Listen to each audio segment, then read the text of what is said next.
Good afternoon. Governor Cuomo, Governor Paterson, First Lady Michelle Page, their children, Ashley Dennis and Alex Paterson. It's wonderful to see you all here. I guess Governor's said to many of you what he said to me when he invited me here. He said they're either going to hang my portrait or hang me. And he said if they choose the latter, be prepared to create a distraction. So we're in the war room, but the war room is reminiscent of the budget struggle of 2010. During that episode, Governor Paterson vetoed 6,719 so-called member items. And of course, what that meant was he gained 6,719 new enemies. But it could have been 67,000 enemies. He knew that he had the support of all of you. He had your friendship, he had your skills, he had your loyalty, and that was worth the power of that. The power of that friendship is worth a lot more than the whining complaints of some special interests. I have been asked to make a couple introductions, but invited also to make a couple comments. So I will be very brief. As you may recall, Governor Spitzer announced his resignation on March 15, 2008. That was a Friday. And David Paterson was sworn in as the 55th governor of the state of New York on March 17th. That was a Monday. And during that hiatus, that weekend between those two remarkable political events, Bear Stearns lost 90% of its value in an amazing fashion and had to be rescued by J.P. Morgan Chase. The meltdown of the United States financial system had begun. Shortly thereafter, AIG, one of the largest financial institutions in the world, it had to be rescued. Not long after that, Lehman Brothers was incapable of being rescued. So notwithstanding the fact that David Paterson was sworn in as governor on St. Patrick's Day, he never was to enjoy the luck of the Irish. We were gripped by the Great Recession. New York State was the epicenter of that recession. New York State was experiencing an unprecedentedly severe decline in its revenues. In fact, just about every day that David Paterson was the governor of New York was a day of revenue crisis. And one of the ways that the governor dealt with that crisis was to endeavor to enhance and enlarge the power of the executive, the institutional power of the office of the governor, the legal power of the office of the governor. As a way of confronting those, and there were many, who refused to appreciate the severity of the crisis or were even in denial. And notwithstanding that, the Paterson administration achieved many accomplishments. There were advances in social justice. There was landmark affirmative action legislation and landmark action in affirmative action. The Rockefeller drug laws, the most draconian in the nation, were repealed. The governor steadfastly, despite all the cuts that were necessitated, made sure that the poor and the vulnerable in New York were protected. And he also avoided the incursions of unwise debt. Many people urged that debt be incurred as a means of, not because it would produce any asset for them, but as a means of pushing off the pain to a subsequent generation because they didn't want to face the pain in their generation, and the governor resisted that. And of course, it has to be noted that amidst all this difficulties, the governor just couldn't help but be funny. He saw the humor in everything, and I know that all of you have stories. I recall the day that I was preparing some bills to take into the governor for action, and I got a call from a certain Democratic leader who said, "You tell the governor this bill's very important to me." So a little while later, I went in to see the governor. That bill came up. I said, "Governor, Vito Lopez says that this bill's very important to him." The governor said, "Vito, that's a good idea." Boom.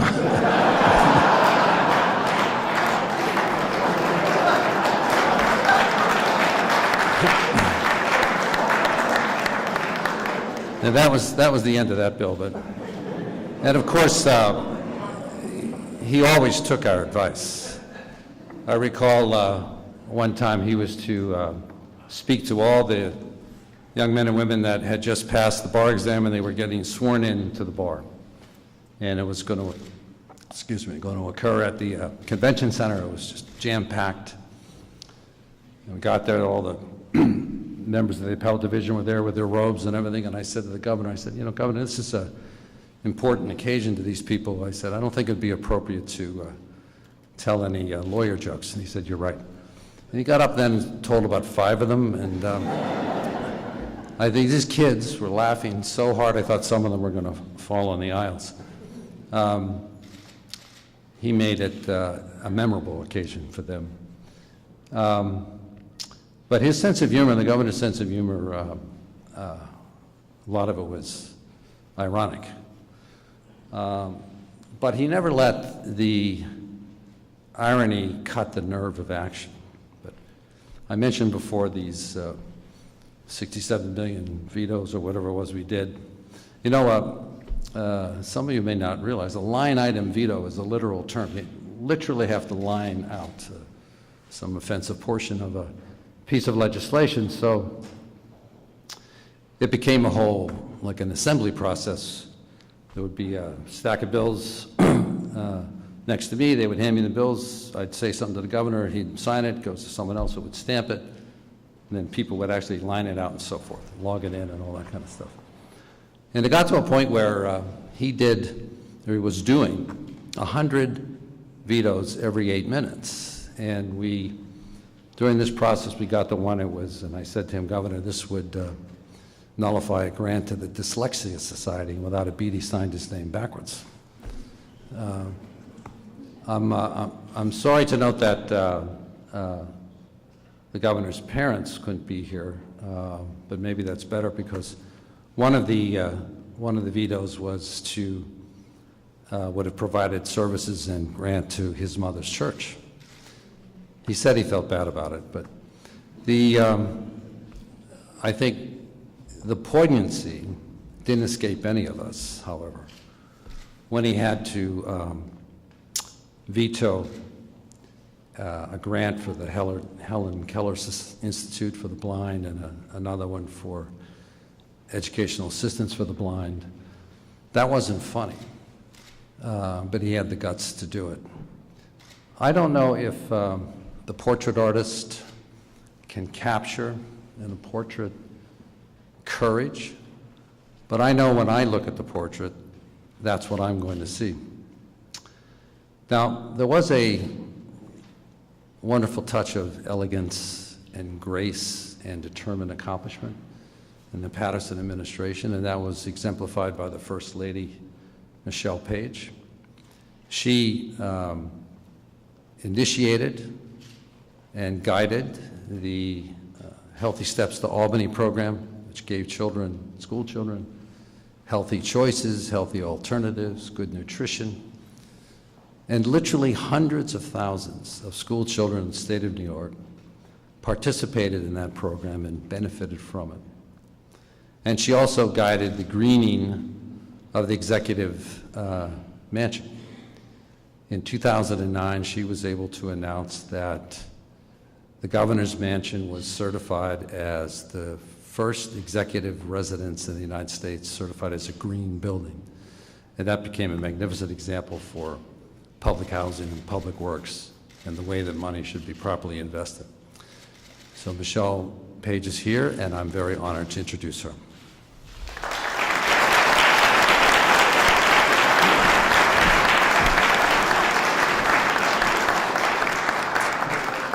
Thank you, Peter. It's so wonderful to be back in Albany. I never really thought I would say that, but it is. Some of my happiest memories involve serving as New York State's First Lady for 3 years. I haven't had the opportunity to see the portrait that will be unveiled this afternoon, but I am so forward to looking to see that portrait. This is an exciting day. This is an historic day. We will not only review a picture of a former governor named David Alexander Paterson, but David Paterson represents more than just another number in the long line of New York's great governors. David Paterson was the voice of African Americans, Hispanics, Asians, and women when he extended business opportunities to all of those groups. He was the voice of new Americans through his immigration pardon panel. He was the voice of the disabled through his expansion of independent living and procurement programs. When we look at David Paterson's portrait on the hall of the Capitol, many of us, and more than ever before, will see ourselves than have ever before. From recognizing the Rockefeller drug laws to abolishing the same marriage,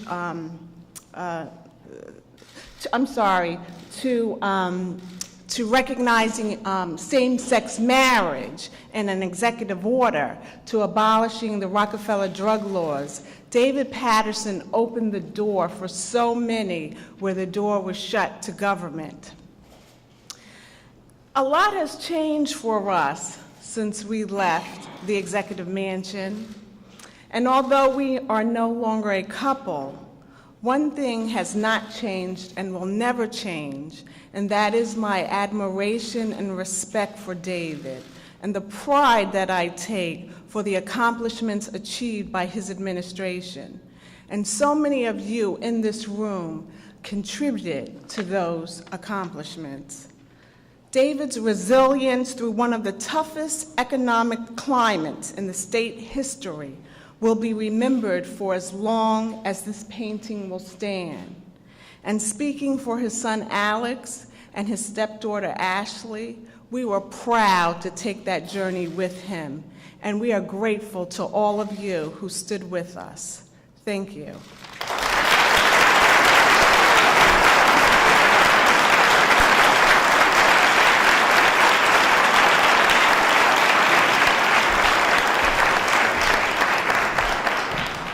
Thank you, Michelle. I mentioned earlier that Governor Paterson endeavored to enhance and strengthen the power of the office of the governor. His successor has made that an art form. He has brought enormous creative leadership to the office, infused it with political skill, political acumen, political power, great insight, and great leadership. New York State is thriving, and I am very pleased to present the 56th governor of the state of New York, the splendid Andrew Cuomo.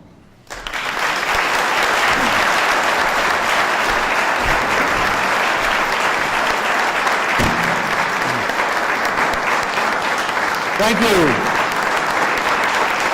Thank you.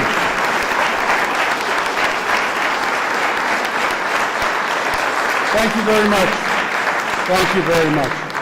First, to Peter Kiernan, who was counsel to the governor. I was serving as Attorney General. He was a great counsel to the governor. He was a great colleague to me as Attorney General. Let's give Peter a round of applause.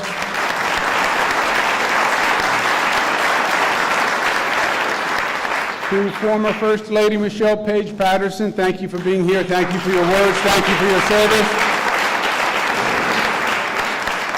To Alex and Ashley, thank you very much for taking the time to come up.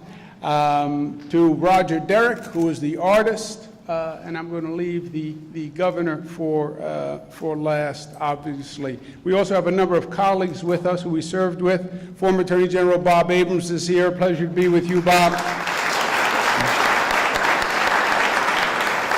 Former Borough President, now MTA Vice Chairman, Fernando Ferrer. Pleasure to be with you, Fernando. Assemblyman Denny Farrell.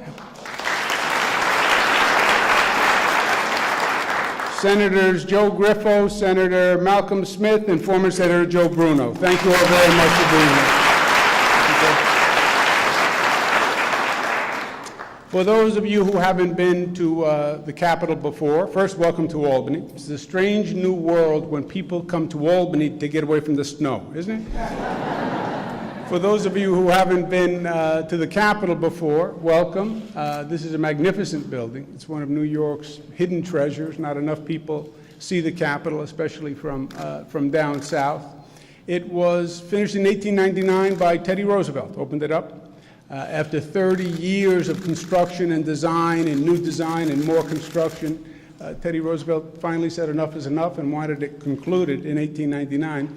It was a magnificent monument that the founding fathers were building to the state of New York and to public service. They had hundreds of stone carvers from all around the world who came, all different stone from all across the world. And they really wanted to build what turned out to be the most expensive public works in the nation at the time, because they were proud of what they were doing. They were the great state of New York, and they were building a temple to public service. So pleasure to have you here. This is called the War Room. It celebrates New York's warriors, Theodore Roosevelt, some of the great generals of all times, General Warren, General Schuyler, and the fourth corner is for the unknown soldier. We're going to take you into the Hall of Governors shortly. Hall of Governors was just redone. Hall of Governors was a random collection of some of the governors of the state, in no particular order. And it's a very long hallway, but schools from all across the state would come up to show the school children the Capitol and the Hall of Governors. And you would see these classes of school children walking up and down the hall, the teacher straining to find some kind of logic to what she was showing them. You know, these random pictures of old white men scattered around the hallways. So we redid the whole thing, and we put it now in a chronological timeline, so you can walk around the hall and you're walking through history and you see the dates and you see what was going on. And today, this portrait will actually complete the Hall of Governors. It's been underway for 3 years. We were missing 2 portraits. We found all the other portraits for all the other governors somewhere across the state. And we had 2 portraits missing that I wanted to hang. One was David Paterson, one was my father. I called the easy one first, I called David. And I said, you know, David, we're finishing the Hall of Governors. I would love to make sure your portrait is in the gallery. And you know how quick and facile David is. He came right back and he said, are you sure you don't have to be dead first? Good question. If you did, it would pose certain practical problems. We did a little quick research and we found that there is actually no controlling legal authority on whether or not you have to be dead before they hang your portrait. So we are going to construe the law to allow us to hang the portraits of living people. So David agreed to do the portrait, and that's what started us on the road to today. I then called my father and I said, okay, every other portrait is ready. We just need you. He said, well, you don't have David Paterson. I said, no, I do. He can live and he can hang at the same time. So my father, who had refused to do the portrait since he left, still refused to have his portrait done. We then came up with a very creative alternative, which is we had the portrait done without his knowledge from a picture, and we gave it to him as a birthday present. And it's one of those few birthday presents that you really can't return. You know, there's not a lot to do with it. So my father's portrait is up, and today Governor Paterson's portrait will be up, and that will really complete the Hall of Governors. And it's a special treat for me to be able to do this with Governor Paterson today. We both grew up at a kitchen table with true giants in this occupation, Basil Paterson and Mario Cuomo. And there's no secret that we wound up in public service. There's no secret how we got here. We had phenomenal role models and people who would speak about politics, and they were politicians, but politicians in the highest order. And they spoke about politics with a tremendous sense of pride. They believed deeply and passionately in public service. They believed in the principles of social justice and progressive leadership, and they believed in government as the vehicle for collective action. And they also believed that they had a responsibility to do everything they could do to advance that vision. And they did, and the gift that they gave us by the sheer power of their example was a love of public service and a belief in its potential. Now, as elected officials, we don't get to pick the circumstances in which we must govern. David Paterson certainly didn't pick his time to govern. Indeed, he was given 2 hours' notice that he was going to wind up being the governor of the state of New York. And when Governor Paterson took the tiller, the ship of state was headed into a storm. March 16th, Bear Stearns collapsed. March 17th, David Paterson became the 55th governor of the state of New York. And then, as you heard from Peter Kiernan, 14 days later, the state budget was due. Within months, Lehman collapsed, AIG was faltering, Wall Street was shaken to the core as banks started to fall like dominoes. The state's budget deficit went to $6 billion, one of the highest deficits ever. Governor Paterson's mission on behalf of the people of New York was clear, and it was not a journey for the faint of heart. This was a financial crisis unlike anything we had seen since the Great Depression. The state would need to make dramatic and immediate shifts in how it operated.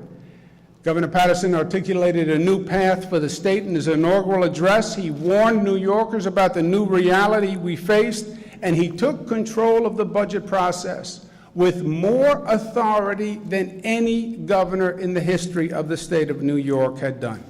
He innovated a new budget device known as budget extenders, which dramatically increased the governor's power in the budget process and shifted the balance of power so the governor was no longer subject to the legislative spending whims.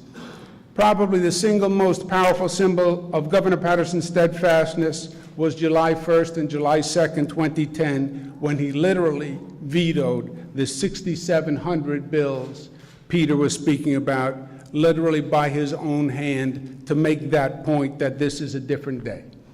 4 years later, we can all look back at that moment and say that Governor Paterson was right, because history has shown that his actions were prophetic. But Governor Paterson knew that he was right at that moment. And that, my friends, is called leadership. And that's what Governor Paterson evidenced, and we all owe him a tremendous debt of gratitude for that service.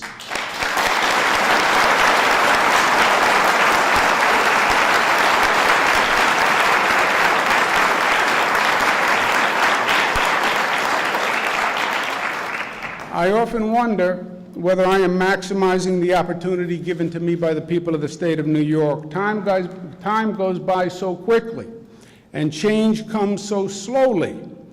What mark will last beyond my tenure? Well, for Governor David Paterson, that is a very easy question.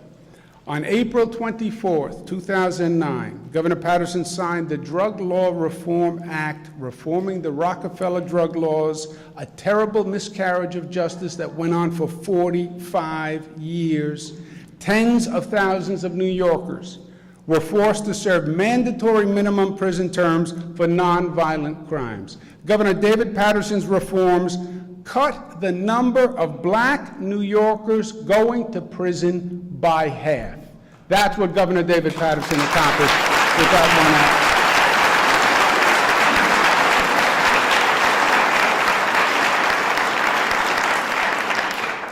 Governor Paterson is also the first non-white governor of New York and the first governor with a visual disability. Like no other portrait in the Hall of Governors, Governor Paterson offers us a portrait of possibility. How many young people of color, how many young people with disabilities who may look into a mirror and see limitations will now look at this portrait and see a new vision of possibility? A portrait that says, here in this great state of New York, the nation's progressive leader, we seek to tear down all barriers and create a place where one is limited only by the extent of one's own imagination. In life, we are supported by those who come before us. And David Paterson stood on the shoulders of giants. There is no doubt about that.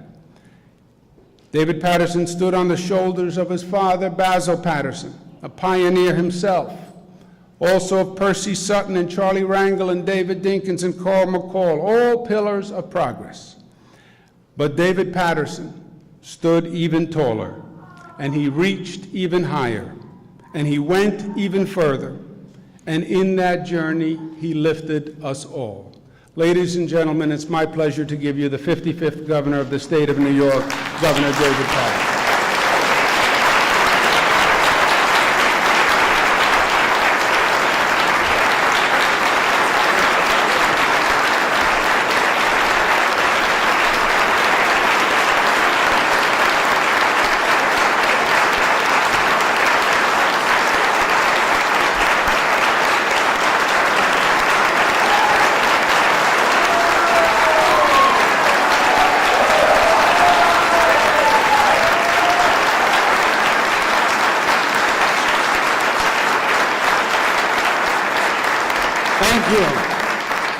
Thank you.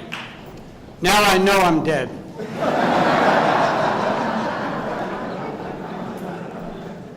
I would say that when I left office, I didn't think of my term that way. I thought about the things that were unfulfilled.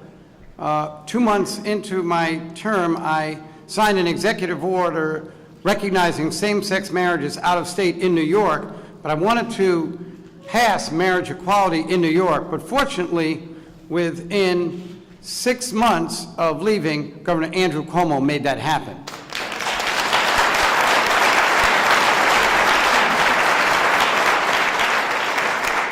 I also thought that we had a great opportunity in New York to have what we called SUNY 2020, where we would make some of our SUNY schools as competitive as Massachusetts and California, the two leading educational states. And in a short period of time, Governor Cuomo made that happen.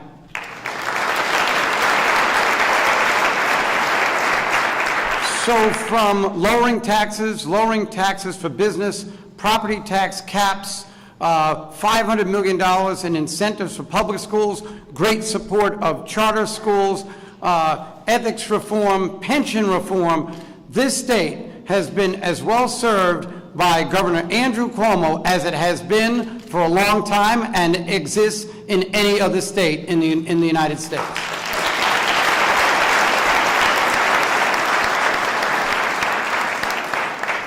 But that's not why I remember Andrew, because he has a cutting sense of humor of his own.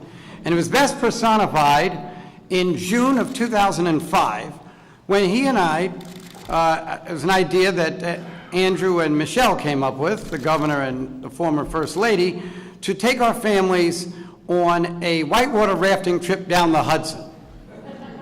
And we camped out overnight on this ravine in what is the darkest place I've ever been. And about 10 o'clock, my son Alex, who at the time was age 11, decided that he and I should go hiking in this place where you couldn't see in front of your nose.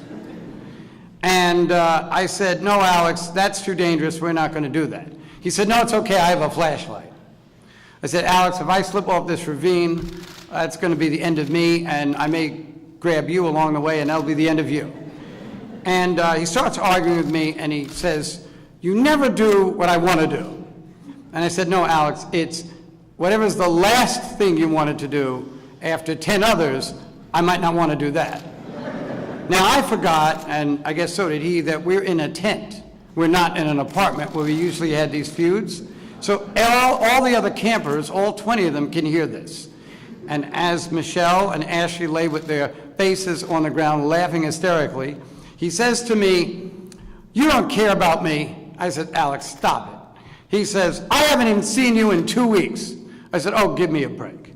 The next morning, when I arise, and I'm the last one out of the tent, all the other parents are just looking at me, and it's as if they all want to say something, but no one's going to say it.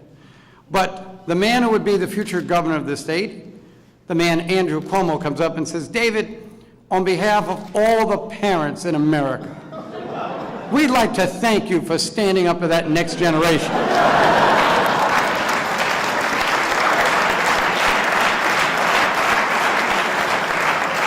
And as his 3 daughters looked on, he went on to say, but I really wanted to help you, David. I was 2 tents away, I could hear everything clearly, and when he said to you, I haven't even seen you in 2 weeks, I wanted to say, shut up, kid. I haven't seen my dad for 20 years. So, Governor, thank you not only for that wonderful introduction, but for, he did call and suggest this to me almost at the point that he came into office, and we really appreciate his service. To my former counsel, Peter Kernan, who served after David Nascenti and Terrell Brown, I want to thank him for the wonderful speech he gave and the introductions of the First Lady and the Governor. To Michelle Page, now that my political career is over, I suggest maybe you might want to start one, because that was a brilliant speech that you gave here today. And I'd like to thank my former secretary, who's sitting right there, Larry Schwartz. Would you stand for a second, Larry? Thank you so much for being there for me.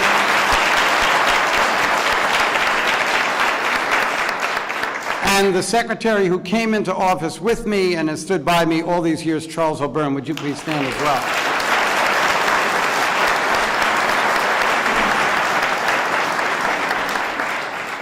And I'd like to thank another Paterson, who you all know, and is a pretty important figure himself. And whenever I have a problem, I can pick up the phone and call him, because he gives sage advice. And that is my brother, Daniel Paterson.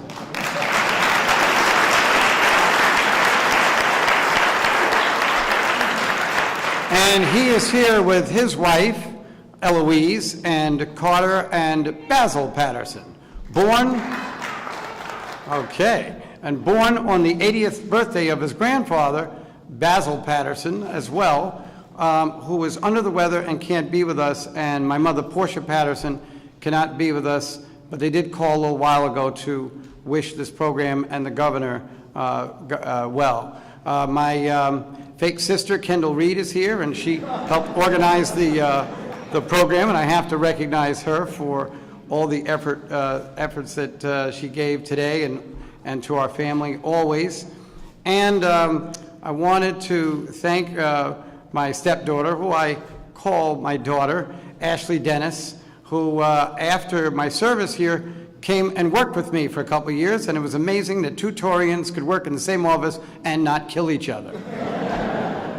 Now that's a pretty great array of people that I just mentioned, and I was wondering which one of them I would have help me pull down the curtain over the poster, but I have decided to choose an individual that knows a lot about art, a lot about film, a lot about culture, and is really kind of an icon in his own generation, but will be in his own time, my son, Alexander Paterson.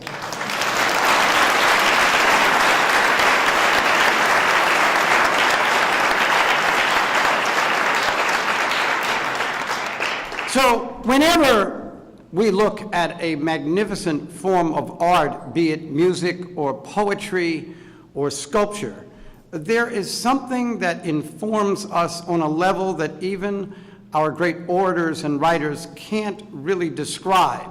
It's like a light, it's a connection that we feel, and it is definitely spiritual.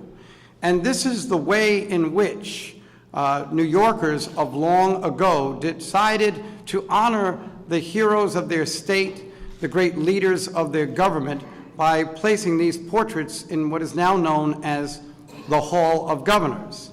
And to know that my likeness will be hanging alongside of them is not only daunting but incredibly humbling.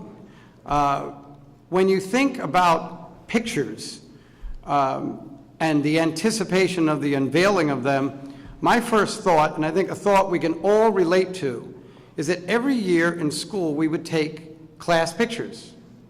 And every year when the pictures came back, they would pass them out. And it is the most human and natural of instincts, kind of as Michelle referred, that the first thing you do whenever you see a group picture is you look at yourself. Is my tie straight? Is my hair out of place? Am I looking into the camera? And I think that that is what many people seek in government. They want to see themselves in that picture. And it was Ralph Ellison who once wrote a book called Invisible Man. And I think everyone in this room knows what he was talking about. And the great poet Langston Hughes wrote about birthing babies and taking care of children and cleaning people's houses for people that didn't even know who you are.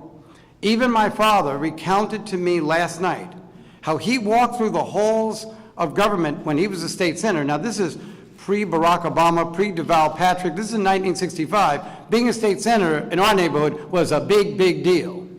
And he said that he looked at these pictures and he admired the people in the pictures, but he didn't feel any connection between him and them or even his community.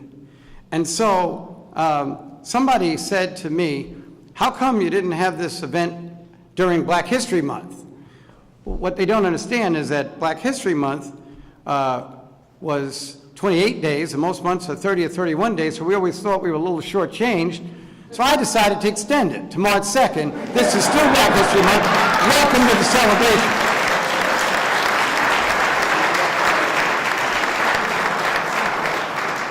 But the reality is that Black history is not condensed into a month. It's not just something that is organized and orchestrated at a particular time every year, because Black history is American history.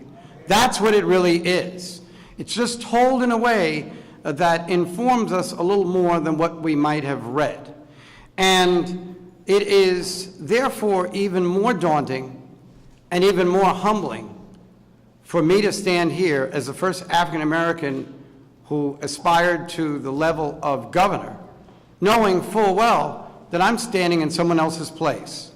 Throughout history, there were men and women who took first steps down new roads armed with nothing but their own vision. The great leaders, the thinkers, the artists, the scientists, the inventors, those who moved other people through civil disobedience and civil rights marches, they all could have served a lot better than myself. And I know that in having this distinction, there has to be an asterisk, because there are so many people, and now that they have had the opportunity and been given the chance, I've noticed that Massachusetts didn't fall into the ocean as Deval Patrick led that state, and we found that our country is well taken care of when we elected Barack Obama president in 2008. And so,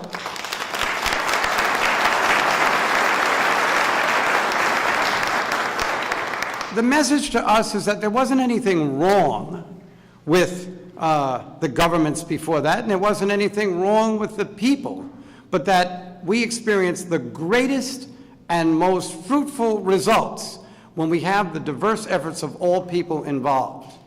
I was in Iraq in the end of 2008 visiting the troops, right before visiting them in Afghanistan. And they were telling me how the Iraq War was floundering in 2004 and 2005.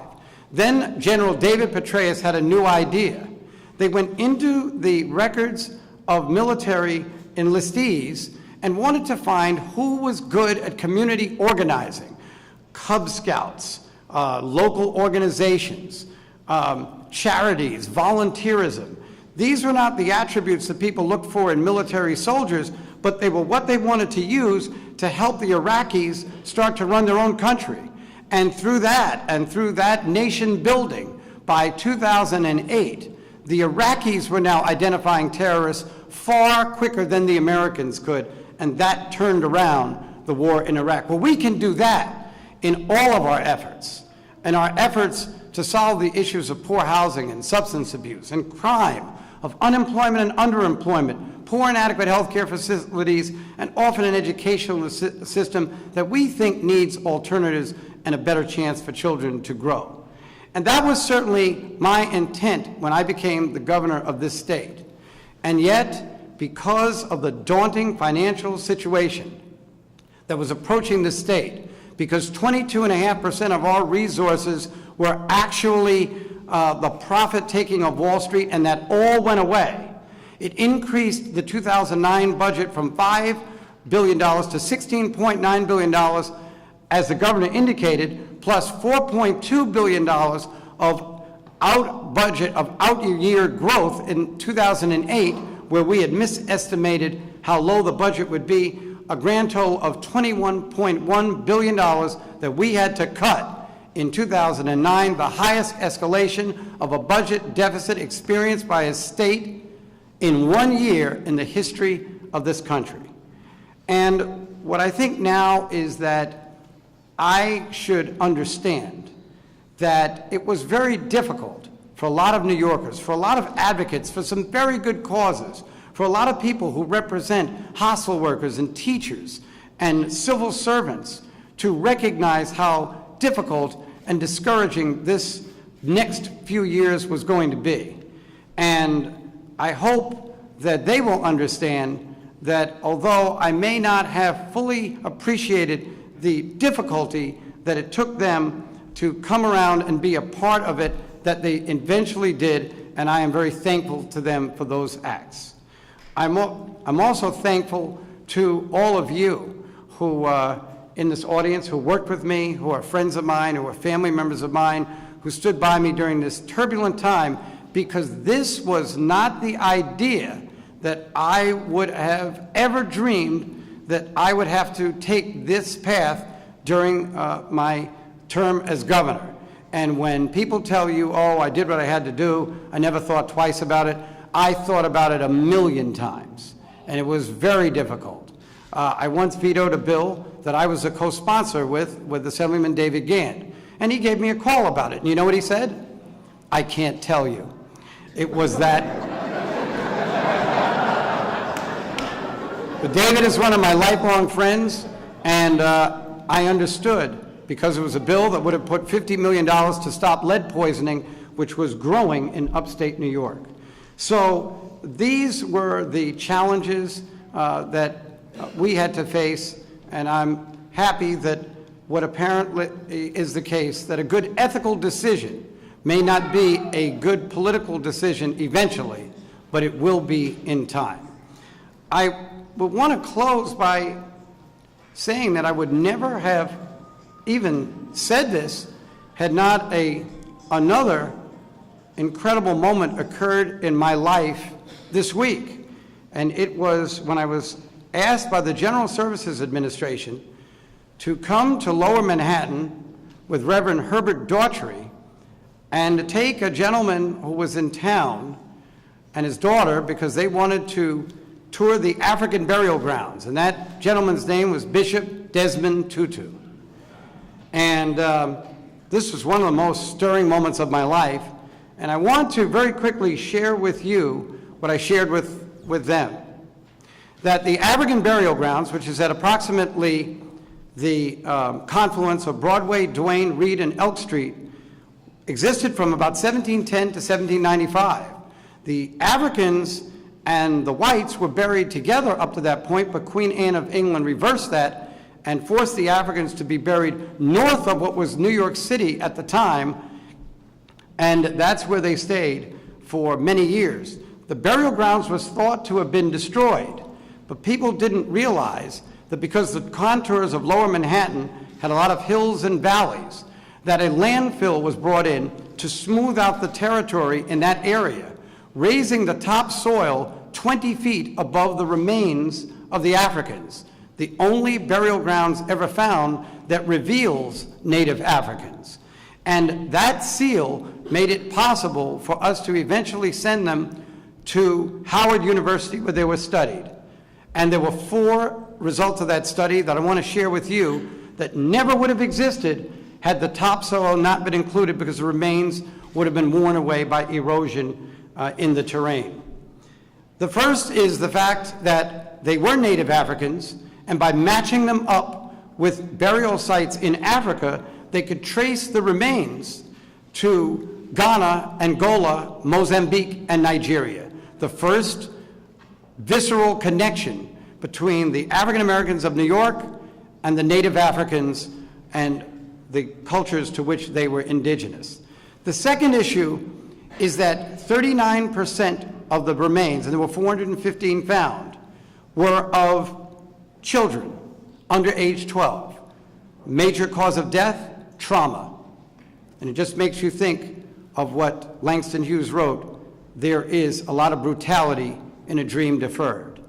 The third issue is that there were 5 Africans buried in the full uniform of the British Navy. Now, history that was examined after that revealed that most of the freed New Yorkers at the time were supporting the British. Well, of course they would, because the British were going to restore indentured servitude in the place of slavery as they had for the other American settlers. And this is not known. I'm a history major at Columbia. I never knew anything about this. Finally, when we unearthed the first 100 remains, all of them were buried facing the west. Every time I've ever said this in front of the audience, the media writes, facing the east. It's the west. That was their culture. But there was one set of remains that was buried facing the east. And we're trying to figure out who it was. Then archaeological studies showed this set of remains was not African. It was Caucasian. So we're trying to think, who is this white guy buried with all the Africans? Maybe some old boyfriend of Shirley MacLaine? We had no idea.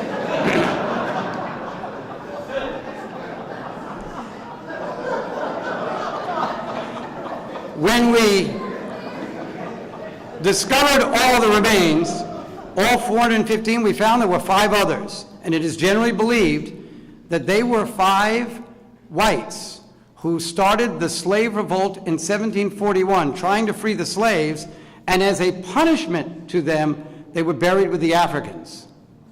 And that makes me think of the movie Glory, when the white captain was buried with the black soldiers by the Confederates, and they wrote this was to insult him, and his family wrote to the United States Secretary of War, there's no higher honor that our son would have received than to have been buried with those brave black soldiers.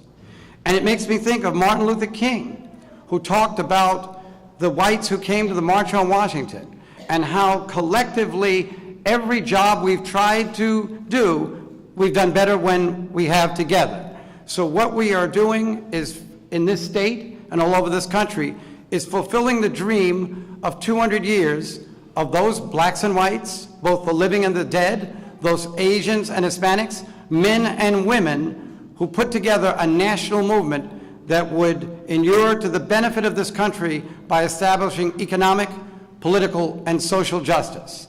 And the best way to establish it is to make sure that prominent people of every race, religion, national orientation, sex, or sexual orientation would have the opportunity to be in the decision-making capacities of healthcare delivery, of education, of faith-based institutions, of labor and business, of politics and government. That's what we're here for. Finally, I'd just like to tell you a story about something that went on in a rabbinical class a short while back. The rabbi asked the students, when does dawn occur? When would you approximate the moment of daybreak? And quickly, a student raised his hand and he said, when the sun rises. And the rabbi said, I'm sorry, that's not the answer. So after some thought, another young man raised his hand, a rabbinical student, and he said, I think it is when in the forest you can tell the difference between the face of a lamb and the face of a dog. The rabbi said, that's very profound, but that's the wrong answer. Finally, a woman raised her hand, a rabbinical student who was a woman, and she said, I think it's when you can look at your hand and see the different contours that God blessed you with. He said, that's very prophetic, but that's also not the right answer. So they said, all right, Rabbi, we've heard enough. We don't know the answer. What is the answer? And he said, it is when you can look into the faces of everyone you meet, regardless of their race, their nationality, their sex, their sexual orientation, and see them as your brothers and sisters. He said, until that moment, it will always be night.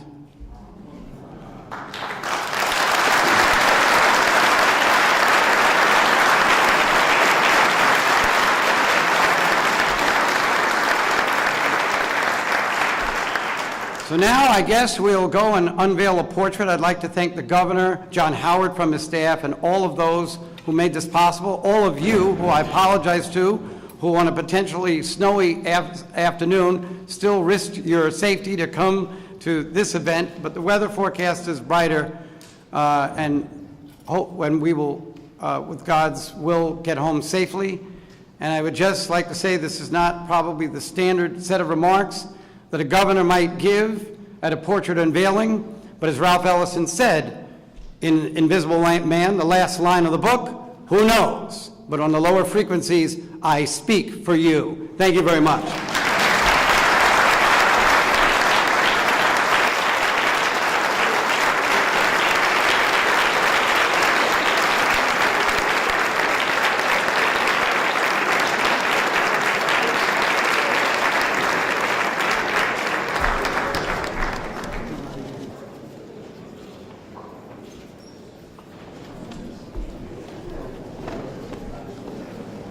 Thank you, Governor.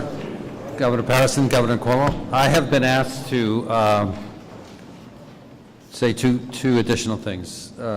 Firstly, that the governors and the governor and Governor Paterson's family are going to go out of the room and get the first look at the portrait, and we've been asked to stick around and tell stories until they get a chance to do that. And then we're all going to be have the opportunity to go look at the portrait. And secondly, when we've all got tired of looking at Governor Paterson, we are, at the invitation of Governor Cuomo, invited to the Governor's Mansion for a reception, and I hope to see you all there. Thank you very much.